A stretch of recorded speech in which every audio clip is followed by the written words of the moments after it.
All right, I would love to talk about a subject very dear to my heart: emotional blackmail. It's dear to my heart because so many of my friends experience it and suffer through it. And I feel like, wow, it can be better than this. Love can be better than this. Emotional blackmail. I'm going to refer to a quick note that I wrote on it. Uh, that's there's like these different traps and triggers with emotional blackmail. For example, the "you don't love me" trigger trap.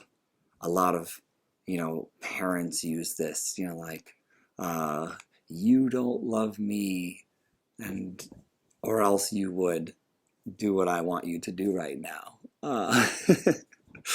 Like, subconsciously, unconsciously, it's also used to evoke a response. It's a tantrum in a way, and it's used to evoke, you know, response, and it's used to evoke, you be the caretaker, I'm blowing up right now. And in another context, it's used to destroy. It may not be a conscious destruction, but in other contexts, it's sometimes used to destroy the relationship. Even these committed relationships, like mother, daughter, all these types of relationships, particularly when there's a social obligation for a story that you ought to love that person, but you really don't. For example, like parents and children, like in society, you ought to love them. And so there's that social obligation of commitment in that relationship. And, you know, other relationships too, like long term relationships, committed relationships. Uh, yeah, like in a lot of those situations, the "you don't love me" uh, is a subconscious, you know, uh, destruction, you know, when really, like, you're not the one who's happy. You're not the one who is loving in that moment. But it is needed to uphold that they are the one that doesn't love you, not that you don't love them. Uh, you need to tell them how much they do not love you. uh, yeah, and that's the interesting thing about that, is because there's a attachment uh, to the ego more than the love. It's usually from a pain.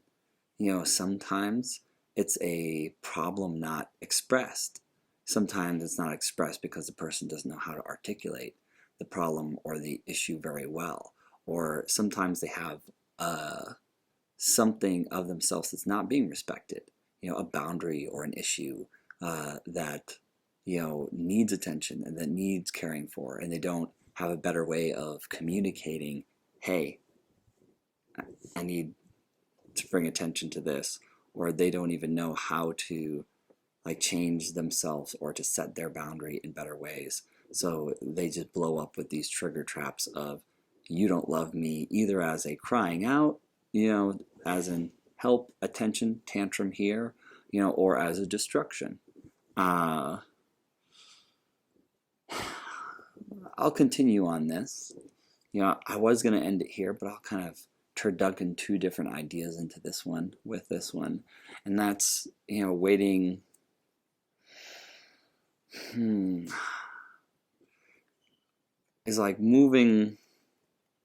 I don't know. I guess I don't have the fully formed idea of this yet. I might do another video on this later.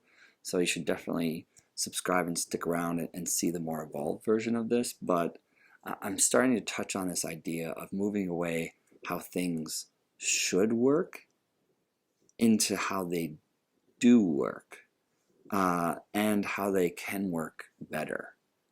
Because I feel like there's fantasy that gets in the way of reality, and it can be counterproductive counterproductive and unconstructive to build this shouldness rather than what isness. There's the hope, or there's that need, like you need that soulmate to fulfill all the things and to fix all the brokenness inside of you and all the other things.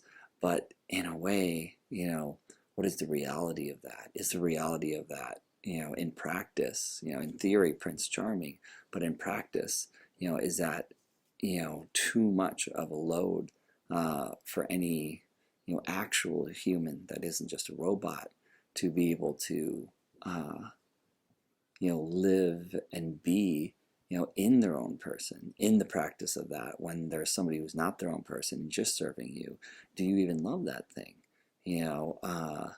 Like, is there something missing in the who-ness when you actually do have that, like a dog that chases the car and gets it, but once you have it, it's not what you thought it was. I think, yeah, I think there's so much to touch on that with there. And I guess the only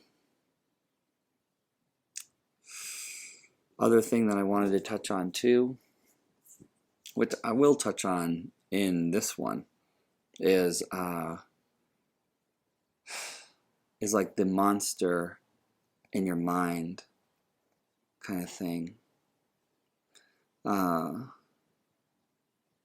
already adding too much to this one, but look forward to another future video with me talking about how, like, the monster in your mind is always bigger and more scarier than the elephant in the room, and how the fear of the explosion of the landmine is never as large as the actual, blow up from, digging in and even making mistakes digging in.